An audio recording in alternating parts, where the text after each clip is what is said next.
até o 15. Glória a Deus. Ele fala sobre uma parábola, uma história que eu até perguntei a Léa, mas ela não soube me responder, concernente a algum especialista aqui em português sobre figura de linguagem. Irmã aniversariante da semana, quando se dá vozes a seres como seres inanimados, como árvores,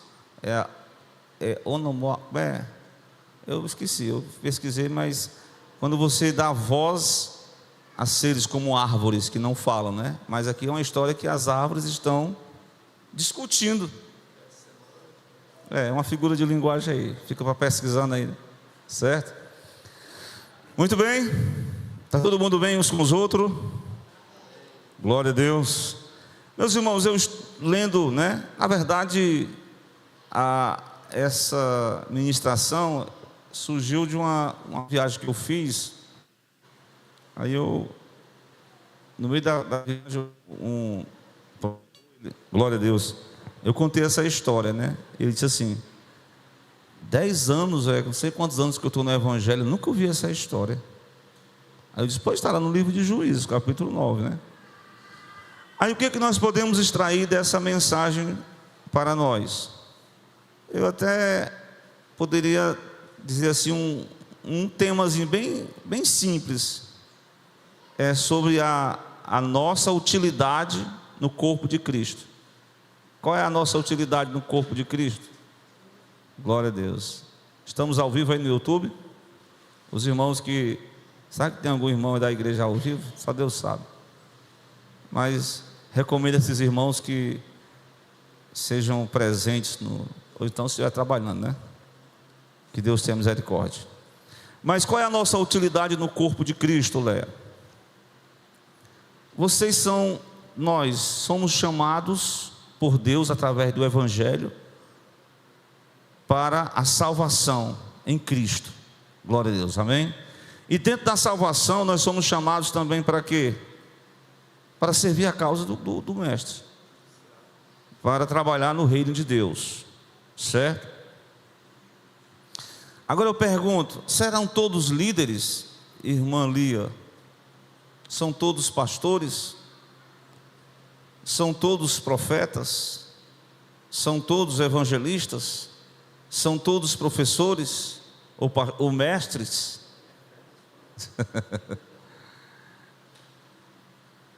Nem todos têm a mesma função. Cada um Deus colocou como Ele quis. A uns Ele colocou para determinada função. Aí tem um que diz: eu não sou pastor, esse tempo todo de crente, estou triste. Pode ser que alguém pense assim, mas nessa história que nós vamos contar, é uma parábola, né? Nós vamos extrair algumas lições sobre a nossa utilidade no corpo de Cristo. Glória a Deus. Vocês já leram o livro de Juízes aqui? Todo mundo já leu o livro de Juízes? Todo mundo já escutou falar sobre Gideão? Conhece sobre Gideão? Estou perguntando aqui o meninozinho aqui, viu, Flávio? Gideão, ele foi chamado por Deus para quê? Juízes 6:14, pode anotar aí. A Bíblia fala que Israel estava passando por uma situação de problema, né? Opressão, tal dos midianitas. Até uma vez o irmão Stephanie falando sobre os irmãos da mídia, né? Os midianitas, mas não é isso não, né? Os midianitas não era coisa boa, não era povo bem não, né? Era um povo que se aproveitava dos outros. Vocês sabem onde é que Gideão estava, né, Léa? Ele estava fazendo o quê? Ocupado ou estava deitado em berço esplêndido? Deus não chama pessoas apenas desocupadas. Deus chama a pessoa na labuta mesmo. O que Gideão estava fazendo, Stephanie? Você sabe? Igor, o que Gideão estava fazendo no lagar, irmã Cristina? malhando trigo.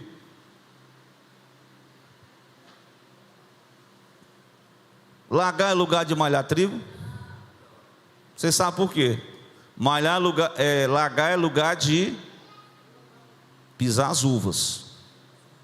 O malhar trigo era para ser no local descampado, assim, para o vento levar, mas ele estava num acocho, num aperto, para se esconder dos midianitas. Foi aí que em versículo 14, há um chamado para aquele moço, um homem.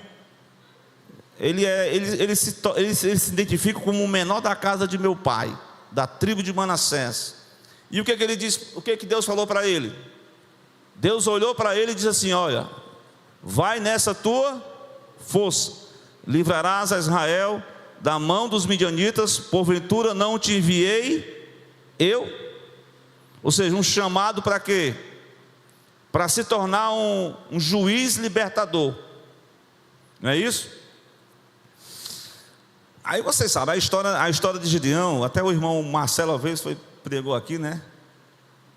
Diz que na falta do Marcelo, da Glecilane, não gosta de doutrina também, né? O irmão, na quinta-feira também eu citei o seu nome aqui, mas não foi porque você faltou não, foi porque na sua pregação, sobre a dureza de coração. Mas o capítulo 6, 7 e 8, fala sobre essa história de Gideão, uma pregação muito bonita, a vitória de Deus. Mas vamos ao seguinte: quando ele conquistou tudo, né? Aí o irmão repare o capítulo 8, versículo 23. Ele recebe uma proposta dos israelitas. Qual foi a proposta? Vocês sabem que o sistema de governo que havia no tempo dos juízes, né? Ali não tinha um rei, mas havia um governo, sistema que nós denominamos, não era democracia não, né? Não era, democracia também não era, né? Era teocracia, né? Governo de Deus através dos homens. Deus é que dava os comandos. Então no versículo 23, vocês leram aí, Gideão recebeu a proposta de ser o rei e de dominar, e ele disse,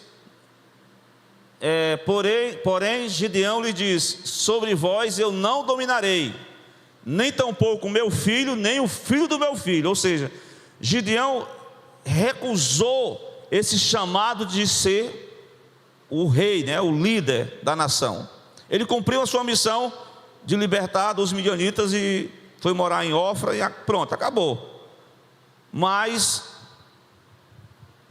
depois que ele morre, ele gerou pelo menos, o texto vai dizer, 70 filhos, né? Não tinha muitas mulheres, né? Ainda tinha um filho de uma concubina chamado Abimeleque. Repare bem essa história é bem intrigante, porque depois da morte dele, os 70 filhos de Gideão são mortos, ou melhor dizendo, 69, porque um escapa. Quem foi que escapou? Adailton. O próprio Jotão, que era o caçula de Gideão. Jotão escapa com vida, porque Abimeleque matou todos os seus irmãos. Mas matar o irmão para quê? É o que nós veremos. Glória a Deus. Vocês vão acompanhar comigo? Vamos tentar ser simplistas aqui na mensagem, para a gente não. Mas no capítulo 9, o Abimeleque, o versículo, vou ler o versículo, vocês vão só acompanhando aí, né? Capítulo 9, versículo 1. Abimeleque, filho de Jerobaal, essa palavra Jerobaal se refere a Gideão, é um nome que ele recebeu. Foi-se a Siquém. Siquém era a terra onde pertencia a mãe de Abimeleque, né? A concubina de Gideão, o Jerobaal. E ele conseguiu aqui conversar com os moradores de Siquém, os irmãos de sua mãe. Falou-lhe toda aquela geração da casa do pai, de sua mãe, dizendo: falai e peço-vos aos ouvidos de todos os cidadãos de Siquém, qual é o melhor para vocês. que 70 homens, todos os filhos de Jerubbaal, dominem sobre vós, ou que um homem só sobre vós domine? Lembrai-vos também que eu também sou vosso osso e carne vossa. Então os irmãos de sua mãe falaram acerca dele, foi perante os ouvidos de todos os cidadãos de Siquém, todas aquelas palavras, e o coração dele se inclinou para Abimeleque, porque lhe disseram ele, é nosso irmão. Então ele pegou 70 peças de prata da casa de Baal Berite, que era uma interessante. Depois que o povo é liberto do cativeiro, eles se inclinam novamente para a idolatria, começa a adorar Baal Berite. E eles pegaram, Abimeleque pegou o ouro e ele alugou homens ociosos e levianos que o seguiram. Ou seja, aqui nós vamos observar que Abimeleque, de uma forma ou de outra, é aquela pessoa que queria dar sequência ao comando que foi oferecido ao seu pai. Ele queria ser o rei sobre aquela nação. E ele utilizou-se de alguns meios que não foi apropriado. Uma delas, ele usou a política, né? Conversou com todos aqueles moradores de Siquém, falou que tinha uma herança paterna com Gideão, e ele promoveu aquela rivalidade entre os irmãos, né? Matou os próprios irmãos, contratou esses homens ociosos. E aqui nós vamos entender que na vida com Cristo, o servo de Deus, ele não pode viver uma vida de ociosidade, né? Cada crente foi chamado para quê? Para servir a causa do bom mestre. Então, a ociosidade desses homens gerou uma rivalidade, que eles mataram os próprios irmãos. E agora todos os moradores de Siquém, a partir do versículo de número 6, eles vão reunir-se e vão colocar Abimeleque como rei junto ao carvalho do alto que está perto de Siquém. É nesse interim, é nesse momento que aparece a pessoa de Jotão, certo? Jotão é o filho mais novo, como eu falei, e Jotão, sabendo da injustiça que cometeram com o pai dele, com os irmãos dele, e esse irmão, meio irmão dele, que estava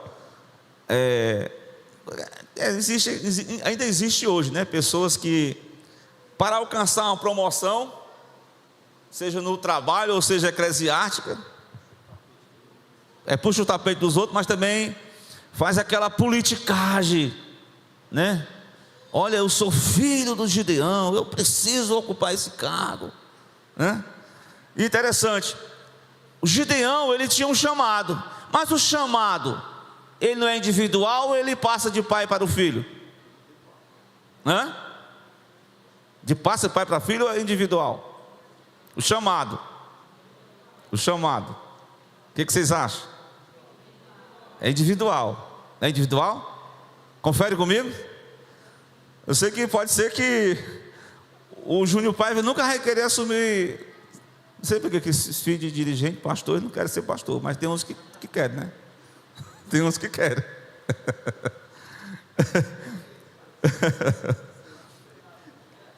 Tem uns que querem. Mas não é pela questão paternal, herança, genética, não é. O chamado é individual. Ou seja, filho de crente, geneticamente é crente, tem que nascer de novo. Tem que ter uma experiência com Deus. Deus não falou com Gideão lá no... Onde foi que ele falou com Gideão? Quando ele estava malhando trigo no lagar. O Abimeleque também tinha que ter esse encontro com Deus, mas pelo contrário, Abimeleque fez uma politicagem com os moradores de Siquém, preparou o terreno, pegou os recursos da idolatria, alugou esses homens ociosos para planejar a morte dos próprios irmãos. Irmãos, se nós voltarmos para o Evangelho, né? Sempre a gente tem que voltar para o Evangelho. Tem algum caso parecido assim, de morte não teve não, mas de rivalidade teve. Teve ou não teve? Entre os apóstolos. Quem era o maior? Eu sei que tinha até uma mulher lá, que era Salomé, falou assim em particular com Jesus: ei, Senhor, quando tu for sentar lá no trono, tu bota meu filho à direita, o outro à esquerda, que vai dar certo. Nós somos da mesma família aqui, parente próximo. Mulher, tu não está sabendo o que está dizendo. A direita e a esquerda. Quem foi que ficou à direita e à esquerda, né? Não pode beber o cálice que eu vou beber, mas posteriormente eles iriam sofrer, né? Mas houve um clima de rivalidade. Os 10 ficaram tudo enciumados, porque o João e o outro, como é o nome do outro? Tiago, né? Ficaram ali disputando uma vaga. E aí os 10 ficaram aquela disputa. Mas aqui nós vamos encontrar também uma certa rivalidade entre irmãos, galgando um cargo, no caso eclesiástico, que era um cargo político. Então, conduzia ungir, né? Conduzia ungir Abimeleque lá perto de Siquém.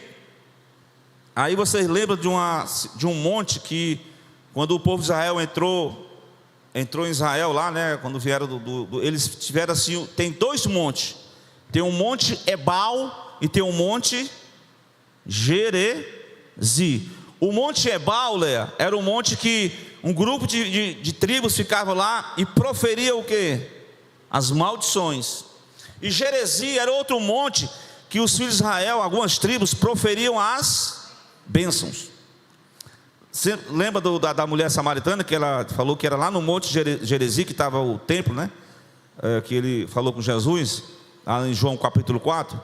Pois bem, aparece Jotão, exatamente, ele põe-se no cume do monte Gerezi.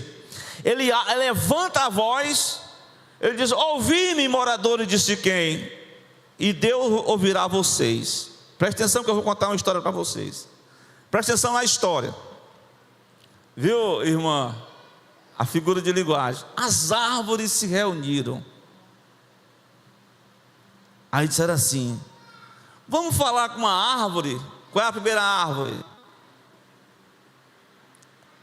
Oliveira. Irmão Oliveira, Oliveira, olha, chamando o irmão de Oliveira. Tu não quer comandar não, todo mundo aqui? O que a Oliveira disse? Vamos para o texto. O que a Oliveira disse, Léa? A proposta era: reina tu sobre nós. Versículo 9: deixaria eu a minha gordura, que Deus e os homens prezam em mim, iria labutar sobre as árvores? A Oliveira recusou esse chamado. Glória a Deus, né? Não quis. Aí as árvores disseram o quê? Vamos tentar outra oportunidade. Vamos chamar quem agora? Figueira, vem tu e reina sobre nós. Qual foi a resposta? A mesma palavra: deixaria eu. Só que, presta atenção, cada árvore tem a sua funcionalidade, né? A sua função. Para que serve o fruto da oliveira? Fazer azeite, para fazer combustível. Também azeite que serve para ungir os enfermos. Serve também para quê o azeite? Para alimento, certo? Então o azeite tem N funções. A oliveira produzia a azeitona, que pisado, ela produzia azeite que tinha N funções. Então ela tinha suas funções. Cada uma pessoa tem a sua função como árvore. Interessante, Deus compara o ser humano a quê? A uma árvore. Vocês lembram do Salmo 1? Como é que diz o Salmo 1? Vê se você sabe de qual. Bem-aventurado o homem que não anda segundo o conselho dos ímpios. Que mais? Nem anda no caminho dos pecadores, nem se assenta na roda dos escarnecedores. Que mais? Vocês estão lendo, né? Não estou lendo não. Será como a árvore plantada junto ao ribeiro, que nunca cairá suas folhas e sempre dará o seu fruto na estação própria. Não são assim os ímpios. Os ímpios são como a folha que o vento leva, mas os pecadores não subsistirão na casa do Senhor. Então o ser humano, Jesus disse, ou melhor dizendo, João Batista falou: arrependei-vos, porque é chegada a vós o reino dos céus. E ele disse mais: a árvore que não der fruto, daí será cortada e lançada no fogo. Então o homem é comparado a uma árvore. Então nós temos a árvore aqui que eu estou falando, são árvores frutíferas, árvores que têm serviço, que prestam serviço para, no caso aqui, a produção do azeite, né? Mas vamos para a segunda árvore. Qual é a segunda árvore? A figueira, né? Vem tu e reina sobre nós. Porém a figueira lhe disse: deixarei eu a minha doçura, está falando do fruto, né? O meu bom fruto, iria labutar entre as árvores, né? Sinceramente tem algumas questões que a gente observa aqui, né? Vamos observar. Mas tem alguém aqui que é voluntário para desenvolver o chamado e ser útil no corpo de Cristo? Diga amém. Só eu tenho um amém aqui, pelo amor de Deus. Vou repetir a pergunta. Daí. Tem alguém aqui, irmã Léa, que é voluntário para desenvolver o seu chamado e desenvolver a sua utilidade no corpo de Cristo? Amém? Agora funcionou alguma coisa. Qual é a minha função no corpo de Cristo? Glória a Deus. Outra lição que eu vou... Mas vamos para a terceira árvore. Qual é a terceira árvore? A videira. Ei, videira. As árvores... Irmã, as árvores de novo. Ei, as árvores se combinando. Ei, vamos juntar todo mundo aqui. Já falamos com a oliveira, não deu certo. Já falamos com a figueira, não deu certo. Ei, videira, vem cá, videira. Sim? Tu não quer reinar sobre nós, não? Dá certo, não. Por quê? Olha olha a minha função. Olha a minha função, qual é? Vamos para o versículo. Qual é o versículo? Deixaria eu o meu mosto, que alegra Deus aos homens, iria labutar sobre as árvores? Não é assim? Então, cada árvore tem a sua função, aqui a sua produção, o seu fruto. Uma produz azeite, outra produz o fruto mais doce, a outra é as uvas que produzirão o vinho que alegra a Deus e aos homens. Então, meus irmãos, glória a Deus, o interessante é você nunca ficar ocioso e nem você querer fazer uma função que não é sua, tá certo? Mas resta mais alguém para a gente chamar? Resta mais alguém aí? Quem é que está faltando agora na história? O espinheiro produz algum fruto? O espinheiro dá sombra? Danado. Mas olha, sei que alguns irmãos, o espinheiro é um arbusto. Ele tem as pontas, né, que podem causar dor quando alguém se aproximar de um espinheiro. Mas os espinheiros serviam para tocar fogo mesmo, viu? Tocar um fogozinho, fazer uma fogueira lá, né? Acender alguma coisa ali e tal. Mas aí as árvores ficaram decepcionadas com a recusa dessas três árvores e convidaram o espinheiro para reinar sobre elas. E o que o espinheiro diz? Vem tu e reina sobre nós, versículo 14, e no 15: se vocês me ungir rei sobre vocês, vinde, confiai em mim, porque debaixo da minha sombra. Desde quando que espinheiro produz sombra? Pelo menos debaixo de uma figueira, né? Tem uma sombra. E o que mais? Léa, se vocês me recusarem o meu domínio sobre vocês, vai sair fogo do espinheiro que vai consumir as árvores. Aqui ele está fazendo tipo olha, o meu governo não é um governo simplesmente democrático, não. O meu governo é um governo ditatorial. Eu que vou impor as regras. Quem não submeter às minhas regras, eu vou tocar fogo. E outra coisa, eu não quero ninguém contra a minha opinião. A minha opinião é a única, tá certo? Irmão, pois não é que as árvores aceitaram a proposta do espinheiro? E aqui nós vamos encontrar uma lição muito importante. A lição de que ninguém aqui pode ficar ocioso, tá certo? Nós temos a nossa utilidade no corpo de Cristo, glória a Deus. Agora, a função, cada um tem a sua função. Agora, quando você ocupa uma função que não é sua, o que vai acontecer? A questão do espinheiro, ele vai prejudicar quem? As pessoas que estão na responsabilidade dele, vai prejudicar os outros. No caso aqui, o espinheiro trouxe prejuízo para as demais árvores. E quando o cristão, ele não quer seguir a trilha percorrida, no caso aqui por Gideão, a trilha que Jesus tem um chamado para cada um de nós, ele quer ocupar uma função do gosto dele, da vontade dele, mas não é assim, está certo? É o que Deus quer para cada um de nós, está certo? Glória a Deus. Então, meus irmãos, de forma que nós podemos ainda aprender uma lição muito importante, né? A uma só voz as árvores disseram não, deixaria eu. Aí contou as suas funções. Mas de certa forma, se nós formos não aplicar assim ao pé da letra, mas cada pessoa, ela tem uma tendência a vir para a igreja e fazer o quê?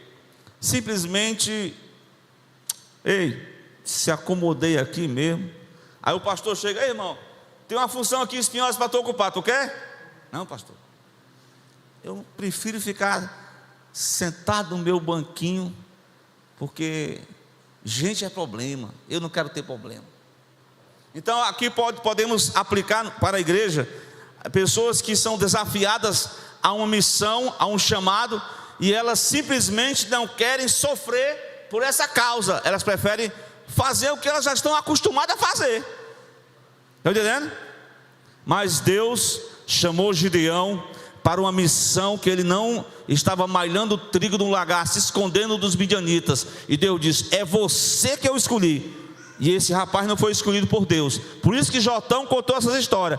Vocês fizeram mal ao meu pai, aos meus irmãos, e vocês estão escolhendo esse espinho, e esse espinho vai prejudicar vocês. Glória a Deus. Então nós não podemos rejeitar o chamado de Deus para cada uma das nossas vidas. Mas, irmão, entenda, as árvores somos nós, somos responsáveis por uma missão, glória a Deus. Mas nós não podemos se acomodar, porque Deus tem um chamado para cada pessoa, tá certo? Às vezes a gente se acostuma mesmo, se acomoda mesmo, né? Não quer sofrer mesmo não, isso é verdade. Isso é verdade, não é não? Eu lá quero comandar esses irmãos trabalhosos. Alguém diz assim, né? Liderar? Não, é muito difícil. Cada um tem suas cabeças diferentes. Mas quando Deus chama, nós não podemos fugir ao chamado de Deus. Glória a Deus, amém? Vamos concluir? De forma geral, você pode ser útil no corpo de Cristo. Perceba aí, você pode ser útil. Você, como eu falei, não que você seja um líder, mas todos os crentes, de forma geral, aprenda, a unção oriunda a oliveira, ela não produz o azeite. O azeite representa o quê? Biblicamente no Novo Testamento, o óleo representa o quê? Me diga aí. O Espírito Santo é só para os ungidos. Quem são os ungidos? Hein, Lé? Todos que são do corpo de Cristo são ungidos. Amém ou não amém? Todos nós somos ungidos. Você é ungido, irmão? Porque o Espírito Santo habita em cada um de nós. Pega a referência aí no Novo Testamento, lá na carta de João, que a unção nos ensina tudo. Glória a Deus. Então, o Espírito Santo na vida do crente possibilita ele. Jesus disse: recebereis a virtude, a saber, o poder, ao descer sobre vós sereis minhas testemunhas. O Espírito Santo capacita o crente para essa grande missão.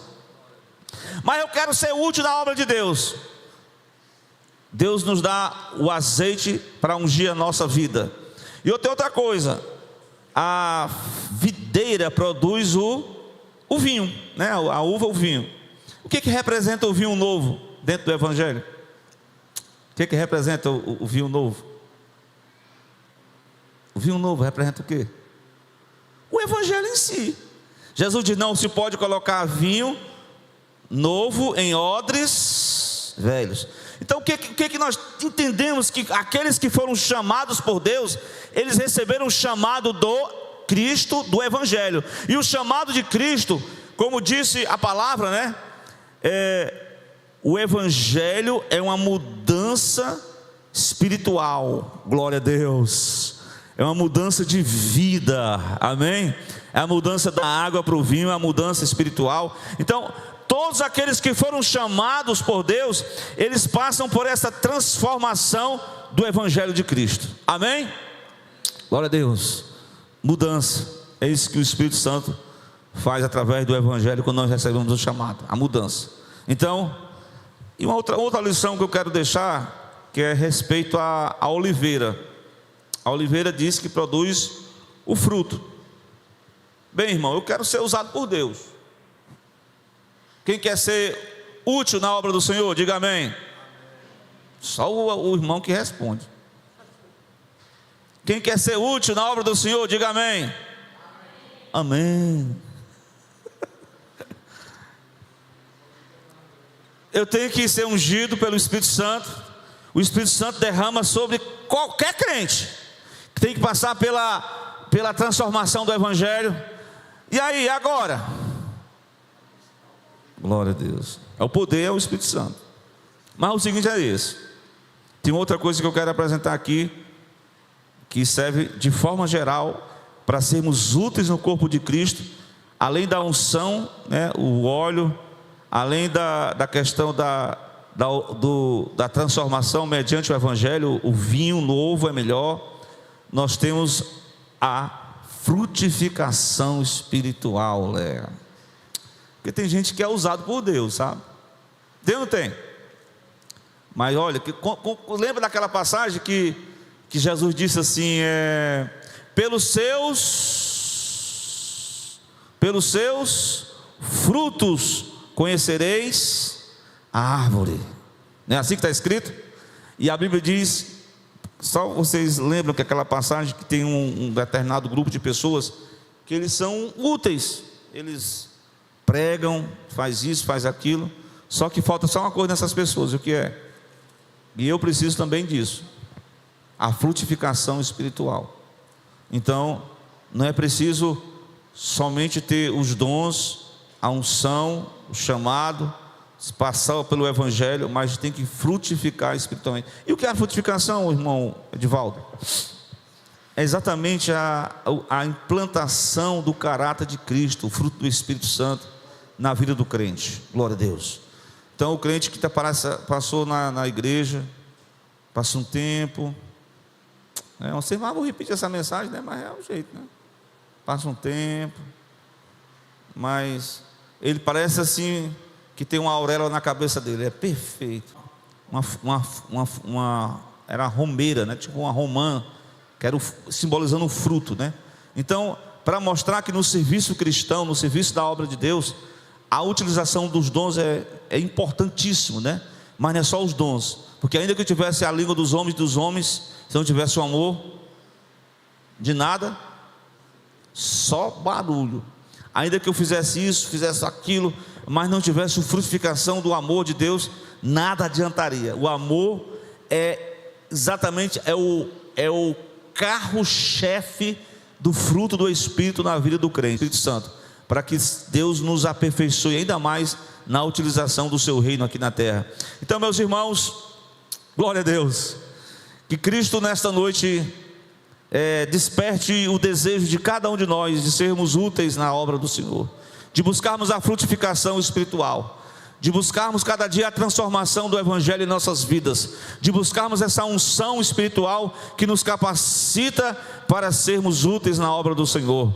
Não podemos se acomodar, nós precisamos conhecer a nossa utilidade no corpo de Cristo. Glória a Deus. Não são todos, como eu falei, que têm a mesma função. Cada pessoa tem a sua função, como a árvore, a videira tinha a sua, A figueira tem a sua. Agora o espinheiro, você sabe que quando a Bíblia fala do espinheiro, está relacionado a quê? Lá em Gênesis, ao início do pecado, né? Então, Jotão contou essa parábola, depois ele saiu de cena, e a história segue. Vocês depois pode ler o capítulo 9 todinho, você vai ver que houve uma divergência, porque quando não é Deus, a coisa não se encaixa, e as pessoas foram contra a liderança de Abimeleque, e depois ele morreu, né, de uma forma assim, como se um preço que ele pagou de matar os próprios irmãos, né? Mas não foi bem sucedido, né?